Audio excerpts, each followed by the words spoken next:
Hi, my name is Jenny Lynn Patterson LaCour, and I am the founder and CEO of Jenny Lynn Fitness, home of Sweat. I've been an aquatic fitness instructor in NYC for the last 2 decades, and I'm currently working on launching my Sweat certificate program. And I'm AJ Myers from Made by Myers. I specialize in podcast production, web design, branding, and business development. And you're listening to the Aquaholics Bootcamp. We created this podcast to interview guests who inspire and motivate us within the aquatic fitness industry and beyond. Each episode, we'll chat with them about what they're working on professionally, as well as get to know them a little bit better personally.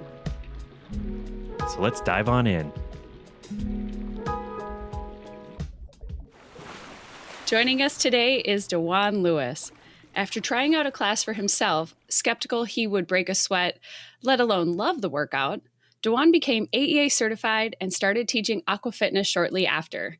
DeJuan credits his experiences as an actor, musician, and behavioral coach to strengthening his skills as an instructor. From the Upper West Side of NYC, DeJuan, welcome to Aquaholics Bootcamp. Thank you, Jenny. Thanks for having me. Hey, DeJuan, how you doing? Hey, I'm good, AJ. How are you, buddy? I am doing well. Yes, we're all here. Finally, we made this one happen. Yeah. For sure. So, DeJuan, where are you actually calling from? I am calling from New York City. I am remote in my apartment. Like everyone.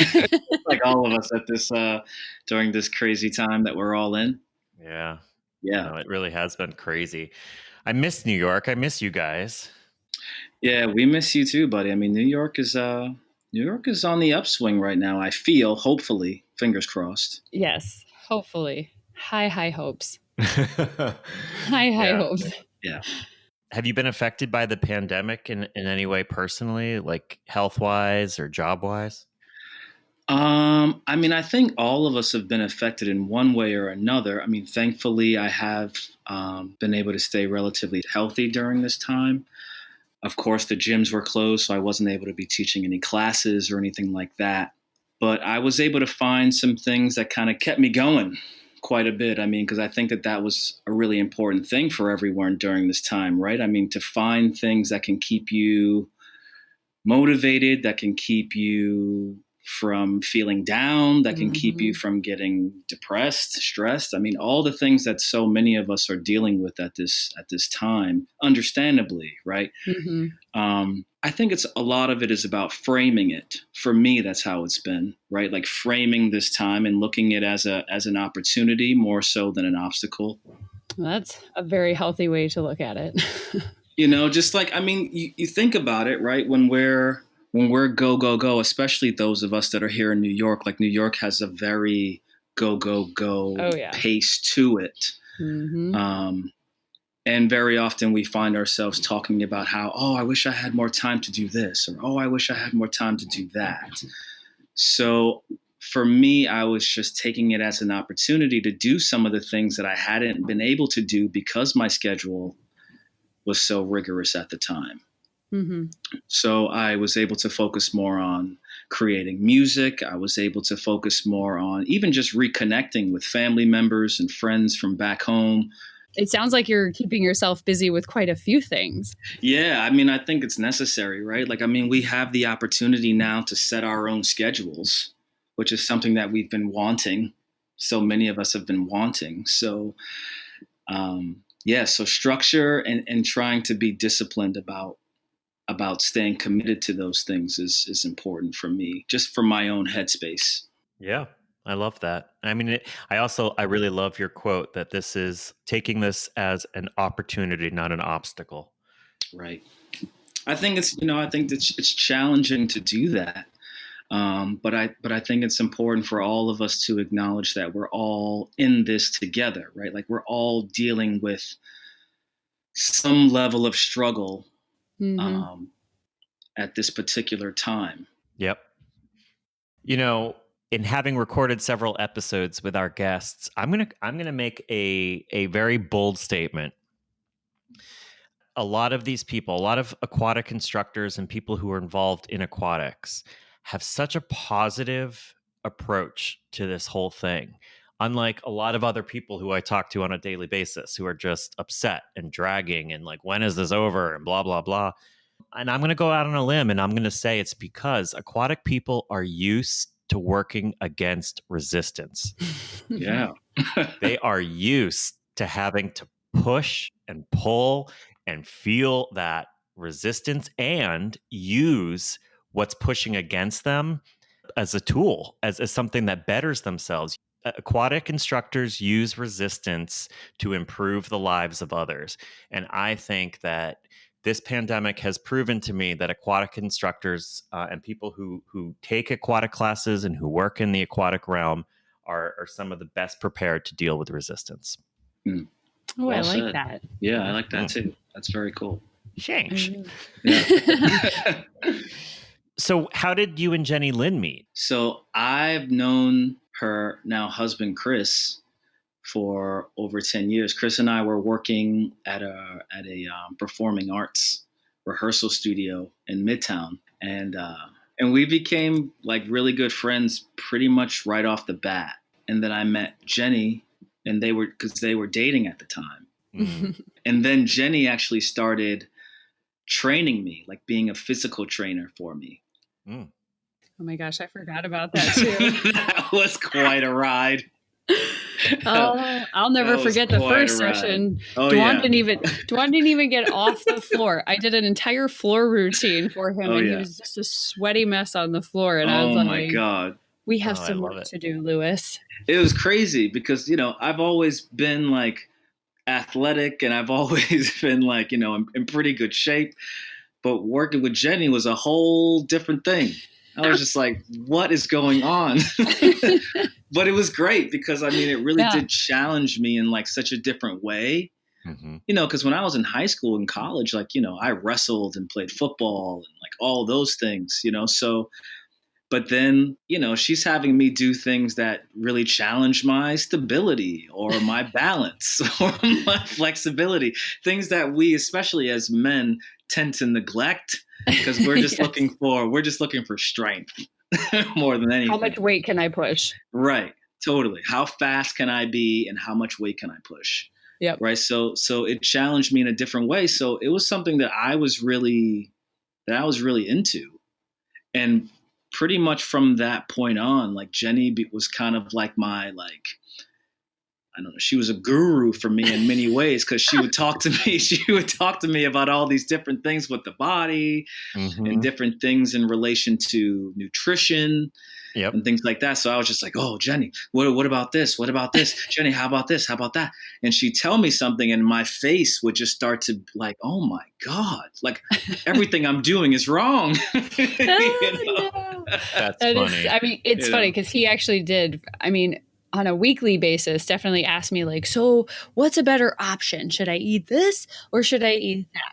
Do you recommend this? Should I work out with this? Should I use peanut butter? It's like these different things where I'm like, well, I'm happy you're asking. I'm happy you're like, looking for the answers. That's a good thing. It was just it was really, it's really sweet because I was like, oh, someone thinks I'm smart and like they'll come to me for advice. And it was awesome because I really appreciated the being asked. Yeah, well, it was why, remember, Jenny, one of the ideas for a name of the show was going to be Jenny Says. Oh, that's right. Yeah, because I did the exact same thing, Dawn. Like after meeting Jenny, come home and I'd be like, well, Jenny says that this, and this, or, oh, Jenny says I should be eating peanut butter. Totally. And Jenny says I'm not doing my sit-ups correctly. And Jenny said, and then at some point I remember people being like, who is Jenny? Right. And how do you get her to stop talking? Right? Exactly. Tell her to do like a blog every week if she has so much to say. Just get it out. That's so funny. Yeah. Was your first water class with me at 56th Street or was it Yorkshire? No, it was actually 76th Street. Okay. Because I have a vivid memory of you at 56th Street, right in the front row, standing in front of me. And it was just your mouth that was out of the water. We were doing a suspended cross country. everything of DeJuan's body was submerged, but his mouth, and his head was tilted back, and he's looking up, just giving it Oh everything to my keep himself up. God. It was so gratifying for my, as an instructor to watch a man struggle in the water. I'm not going to lie. But he got super determined to get better at it. Oh my God. I definitely appreciated that. I was so outside of my comfort zone, I tell you. So outside of it. I mean, I hadn't, growing up, I grew up in the city, right? So I'm not growing up where there's like access to pools and things like that, So being in a pool was not something that I had really become accustomed to or that I was really acclimated to. Right. Well, it's clear from just talking to you that even though you said that you were out of your comfort zone, you seem to do best there. Like you seem I just wanted it, I wanted to be good at it. Like I just really wanted to be good at it, like I don't like to be involved in things and then be like, oh, this is too hard. I can't do it. So I'm not going to do it anymore. Yeah. I'd rather like, all right, well, I'll flail around and I'll look crazy for as long as I need to. But I know that if I stick with it, I'll eventually get even just a little bit better with it. Mm-hmm. Yeah. And that was the case with water. Yeah. Mm-hmm.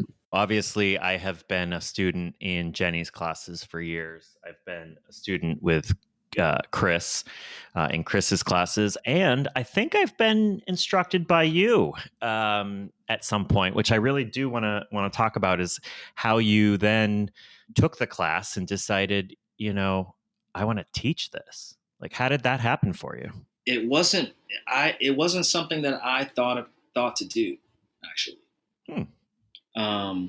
I was very much okay with just taking class. I was very much just okay with that. But Jenny was the one who really started to kind of put a bug in my ear in that regard. Yeah. And she would tell me that she saw how much I had improved. Like we said, I mean, you heard her story talking about how I started. I could barely even, stay afloat, let alone do anything that was even more challenging than that. So, but she would tell me about how she saw how much I had improved, and she felt as though I would make a good instructor. And coming from her, that means a lot because I hold her in very high regard because of the level of expertise that she has and has continued to prove. Yep. Over all these years. So her telling me that, I'm like, well, maybe this is something that I should look into. Perhaps this is something that I should consider. And I fought it for a while. It wasn't something I was like, oh, okay, yeah, no, definitely. I was quite resistant to the idea of it for quite a while. Yes. But then, I don't, and I honestly, I can't even tell you what it was that caused it to flip. I just think at one point, she had come to me again about it. And then now Chris had been teaching and they were teaming up against me in that way. So we called it motivational coaching. Yeah. Yeah. I'm going to tell you why. When Jenny and Chris aren't available, their students sometimes disappear as well because they don't want to be taught by someone who can't give them the same intensity and the same demanding workout that Jenny and Chris both have offered. And I think what Jenny and Chris both said is, look, when we're out of town and we're traveling for work or whatever, we need people who can sub in, who know what we're doing, who can do it as well, and who will keep the brand and the name of what it is that we're doing alive and well. And I think personally, beyond the fact that obviously, yes, she saw that you were going to be a great instructor, that you would be the type of instructor that would continue to push people, and that would not let down new students who are coming in and who may never return again because of having a bad experience. That's my guess. Sure. Exactly. Yeah. Sure. Exactly. Mm-hmm. That was a big part of it because also, DeJuan was familiar with our structure of teaching and how we taught, and he enjoyed it. And, you know, not just speaking from experience in the class, but then you were also getting trained kind of one-on-one with Chris and myself at times. And just kind of, we would try to help you out to get you prepared to be on deck. And I think you were in a really good position as an instructor to kind of get both the education and hands-on training before, you know, taking that big leap and not being solo on deck, so to speak. Right. Now you got your AEA certification around that I time? did. Yes, I did. Correct me if I'm wrong, but did we study together? We sure did. Yeah, we We did. absolutely did, buddy. I thought so. I remember being in your class. This was when the AEA was still doing in-person. The practical exam. Yeah, exactly the practical exam. But we took like that precursor and did all that stuff with you. And I remember being in a classroom with you and just how much fun we had, because it was also one of those things that was like we knew the secret about. Once we got the certification and once we were, you know, had that gold standard stamped on our resumes, that we could pretty much go anywhere and start to do this as not just something that we're passionate about, but actually follow through as a career. Absolutely. Now that you've been a student and a teacher, do you view anything differently as far as, you know, is it harder than it looks? You know, do you find the difference between being a male versus a female instructor? Like, I'm very curious now that you've been on both sides, how you view things. Yeah, well, being a student and being a teacher are two very different things. But I will say that I do feel as though being a student first for as long as I was has helped me tremendously as a teacher. Mm-hmm. And one way is that, you know, as we said, like I struggled for a long time in that water. You know, I struggled for a long time, and I had a lot to persevere. Right, I had a lot to overcome. I had a lot to deal with in that regard. So I do feel as though it gave me a level of empathy with students that would come in a similar place. Mm. Right. And I think that also too, I was able to be an example for them, you know, like when they would talk to me after class and they'd go, wow, that was really great, but that was really hard. And I saw how much they were struggling. I could tell them how I started, you know, the fact that I started off and I was flailing around and I was drowning every second, you know, and I make light of it. But I think for many of them, it helped them to feel like, oh, wow, really? And now you're teaching this? Yep. You know, like, so wait, you're telling me that I could be starting in this place, but I could get to a point where, you know, and they would go, well, you're obviously very much in shape. You're very fit and you're teaching this. Like I could do that too. So it was like, absolutely. You know, so in that regard, I feel as though being a student first helped me tremendously. Now, being a teacher, one of the things that I really loved about being a teacher is having people come up to me afterwards and go, wow, like I didn't think that I'd be able to do that. Or I've had students where they say, you know, this or that has happened to me, whether it be like they suffered a really traumatic injury or, you know, they're really dealing with something physically. And this is the first thing that they've actually been able to do that they feel as though, wow, maybe I can get my body back, or maybe I can get back to some semblance of who I was, you know, before this happened to me.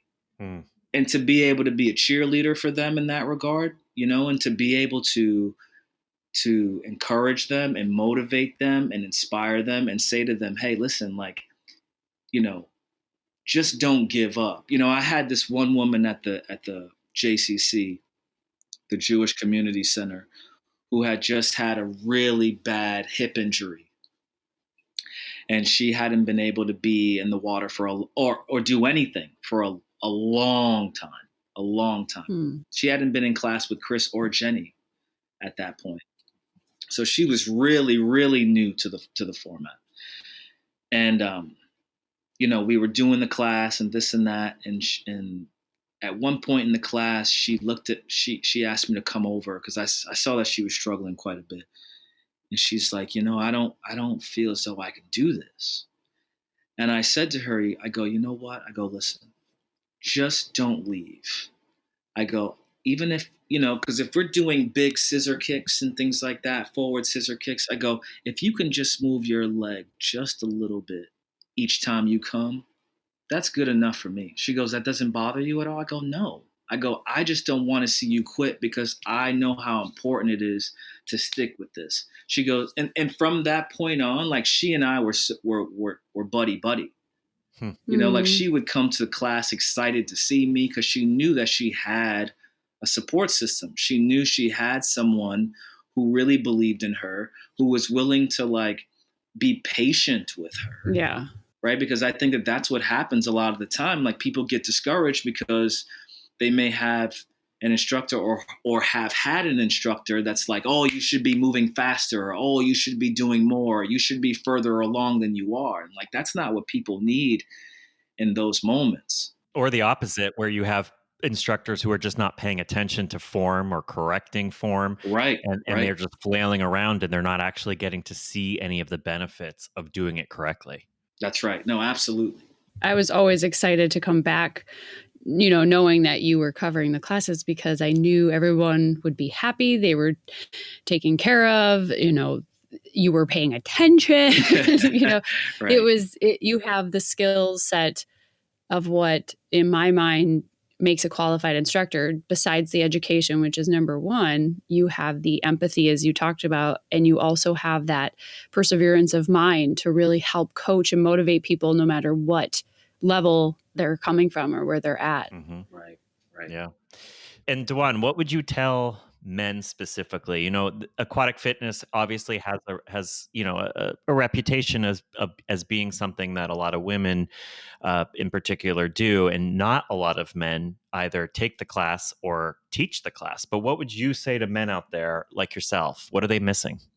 Get over yourself. That's what I would say. Really, get over yourself. I love it.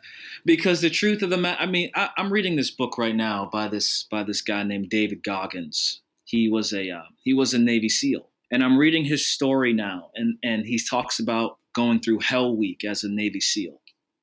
Which, for anybody who doesn't know, it's like Navy SEAL training is like hands down the most difficult military training that exists in the world. Yep. Right. And so, he's talking about everything he's had to go through, everything during Hell Week, all the evolutions that they go through. And the one thing that was killing him, that he was certain he was not going to pass, were the water evolutions. All the things that they had to do in the water. Mm-hmm. For all the reasons that we've spoken about, right? Water is the great equalizer. Yeah. No matter how strong you are, no matter how many pull-ups you can do, no matter how many push-ups, sit-ups, how many miles you can run, when you get into that water, it's going to challenge you on a completely different level. Mm-hmm. For any regular guy who's just like, oh, like that's stuff that for old women or stuff that only girls do. Again, do it, Mm-hmm. and then see if you have the same level of bravado. Yep. It's true. And I would also reiterate, make sure that you're taking a class from someone who's teaching a format in which could possibly, potentially challenge you. Right. Of course. I don't think if you're going to go into like an I Chi or yoga based water class that, they might not walk out with the same perspective, but right. But if you're taking something called an aqua boot camp or something like that, go for those things. Yep. I would say go for those, go after those challenges. Yeah. Right. It's challenging, I can say. So I'm kind of curious what your perspective is, DeJuan, now that you have been teaching, because I know when I do get men in the class, sometimes I have men that come up and it's kind of like biting or spitting at the chef before you eat at their restaurant, where you're like, is this class going to be hard? Yeah. And you kind of sit there and you're like, there are so many things that I could choose to say at this moment. But I'm just going to be very encouraging and positive and say it is a very challenging, great total body workout. Please get in, try it. If you don't like it, I won't be offended if you leave. And that's kind of my go-to saying with it. But what I do tend to notice, and this is only with a couple men, 99% of the men stay. But there are that 1% of men who, even when I am very polite and professional in giving them corrections or trying to encourage them, they have a different stance taking correction and things of that or direction from a woman. And I've had a few leave because they got really frustrated and they couldn't do it. And no matter what I tried to correct them with, or even using equipment, they just got so frustrated and would just storm off. And there's nothing, I can do about that. But I don't know that have you had that in your career? Have you had a male or a female student, kind of bark at you, or, like, what has been your experience as an aquatic teacher thus far? I had a lot. I had many years where hearing you talk to me about the different experiences that you've had. Not only being a student of yours, but just us being friends. I was always, you were always talking about the different things that you would experience at the pool, from both men and women. And I always found it to be just like, wow, it's so interesting that people have these perspectives, or that people have these ways of dealing with situations. I'm just like, what's the problem? But I did notice once I started teaching that people really do treat me or treat men differently than they treat women. Mm-hmm.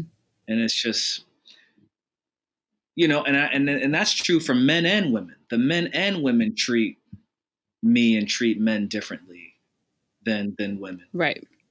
And, so I can say, like, I haven't really had to deal with a lot of those challenges that you've had to deal with. Well, I think it's also nice to hear from a male perspective.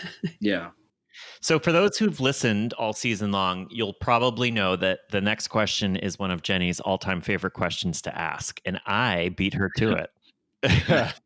So, DeJuan, my question to you is, what is your favorite format to teach, and what type of classes or format do you like to take yourself?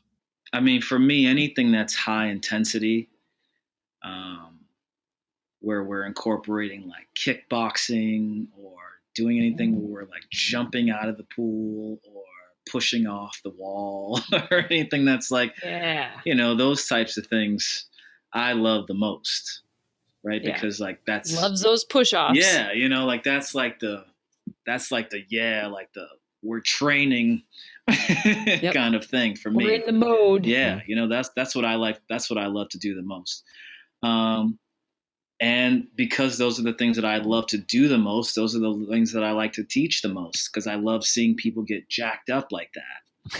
Mm-hmm. I love it. I love seeing people like, oh yeah, or I love seeing people when they're on the cusp of quitting, but they like find that little thing within them, whatever it is, they find that little something to just finish it off. And you can always see it when I say, like, especially if we're doing something that's timed, if I say like 15 seconds, you can just see they're like, okay, there's an end in sight. I can find, that extra motivation within myself and push myself so I can end this knowing that I didn't give in.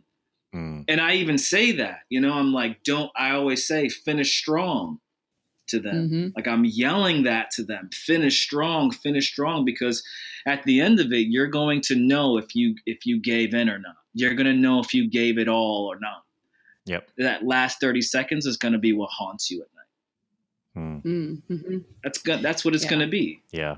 So I love when I see people that are dying, but they're like, what, I have to find the will to finish strong so I can feel proud of myself. And I love seeing that. So I would say that those are the formats that I enjoy taking and teaching the most. That's great. Nice. That's great. Do you have a favorite piece of equipment? I love the drag bells. Oh, the Aqualogic. Yeah, the Aqualogic drag bell. Yeah, I love those. I also love the gloves, because you feel like you're like Iron Man.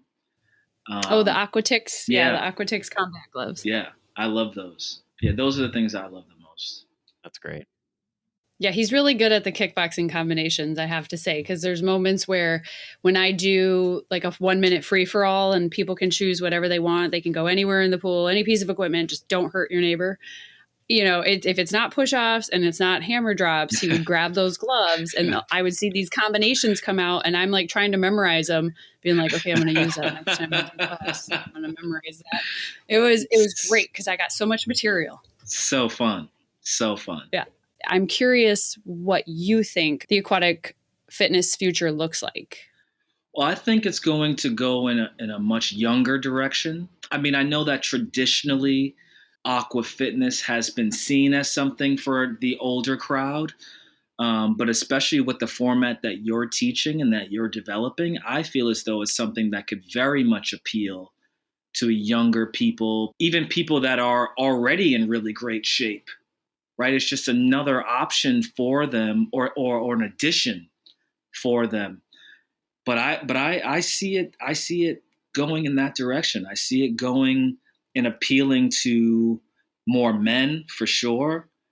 I see it appealing to younger crowds. I see it becoming something that is seen as a high intensity, low impact, as you market it, thing.